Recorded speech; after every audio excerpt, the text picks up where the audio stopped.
Now that the show Yellowstone has ended, I thought it'd be interesting to take a look back at what Montana was like before the show and now after the show has ended.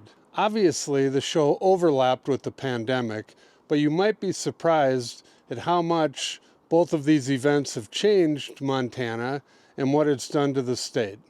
Let's take a look. All right, so I climbed all the way up this mountain to give you a better view of Montana.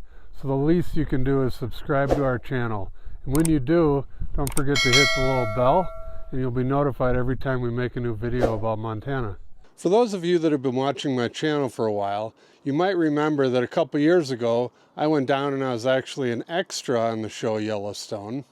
Here I am in my costume as a Montana highway patrolman.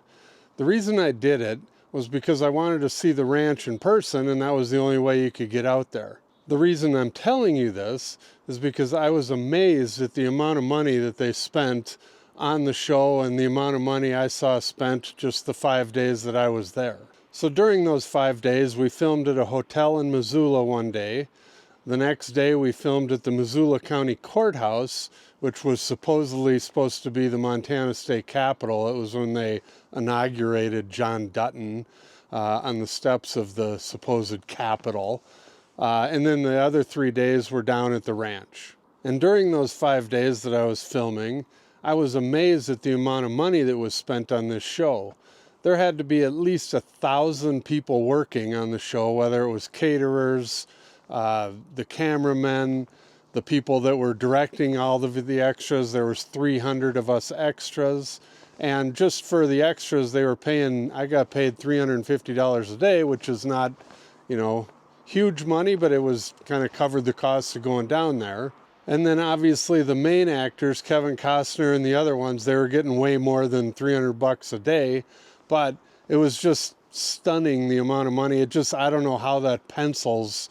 It's amazing how much advertisers must pay in order to put that money out to make the episodes I was part of. So with that being said, the University of Montana did a study in 2022 about how much money this show has actually brought into the state.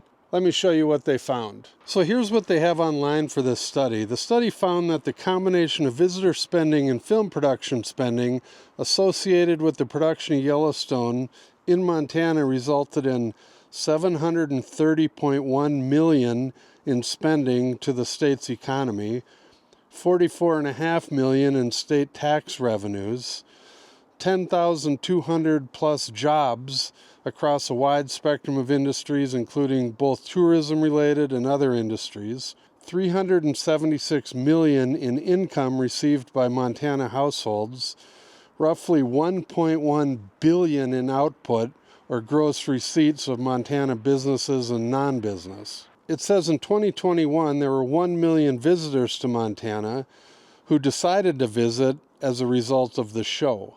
And then they go over, they broke it down a little further, and everything from food services, hotels, rental companies, transportation services, high-tech and skilled trade, such as electricians and carpenters, are benefiting from the film industry's activity in the state. So even though the story in the show was supposedly based near Yellowstone Park and over by Bozeman, it was actually based in the Bitterroot Valley, and the three big towns where they did most of the filming was Darby, where the ranch was located, and then they filmed a lot of it in and around Hamilton, and then, like I said, where I was at was down in Missoula. So those three towns have totally changed real estate-wise over the past 5 years. So let's take a look at how the real estate prices were affected in those three towns where most of the filming was done. Okay, we'll start out in the little town of Darby. And Darby is located down at the end of Highway 93. I shouldn't say the end, but in the south end of the Bitterroot Valley. It's about an hour and 20 minutes probably south of Missoula. And it's a small little town. As you can see, it had the downtown has kind of an Old West feeling. And the ranch is actually located another mile south of the downtown area. And it's funny because it's right along the highway, but in the show, they make it look like you're out in the middle of nowhere. So they did a great job with their Hollywood magic of hiding that. But the scenery around here, as it is on the show, is just beautiful. Every direction you look, you got spectacular mountain views, and it's what everybody thinks of when they think of Montana. So let's see what's happened over the past few years. We'll go back 5 years, since Yellowstone actually started in 2018, but when it first came out, it wasn't all that popular. Nobody really knew about it. It took a while for it to get going. Season 3 is when it really took off, and that was started in June of 2020. And if you look at the chart here, you can see the craziness of what's gone on. Back in January of 2019, the average price of a home, or the median sales price of a home in Darby, was $199,000. And as we get up here to current times, it's gone all the way up to $527,000. So the little town of Darby has seen huge change during the past 5 years. And then you look at the month supply, and you can see back in 2019, there was almost 16 months of homes available. And then, the height of the pandemic, everything was bought up. It went all the way down to 2 months of available. And now it's kind of come back up again, but it's still only at 8 compared to 15 in 2019. So Darby has really changed, as you can see here on the real estate stats. So then we'll move north up Highway 93 to the Hamilton. And Hamilton is about exactly an hour south of Missoula. Hamilton is probably 20 minutes north of Darby. But again, Bitterroot Valley, spectacular views. This is the Main Street area of Hamilton. And they've done a lot of filming right here throughout the series. And so a lot of this may look familiar to you. But Hamilton was a nice little town before all this happened. Let's look at the chart here. You can see back in January of 2019, the average price in Hamilton was $269,000. And Hamilton was the county, or I shouldn't say was, is the county seat. So it is a lot bigger than Darby to start with. And they have a fancy country club out there called Stock Farm, and the Yellowstone is filmed quite a bit out there as well. So Hamilton was already a little ahead of the game with everyone else, but with the prices, it went from $269 to a peak of $521 in September of 23, and right now it's sitting at $495. So again, the prices have gone way up in the past 5 years.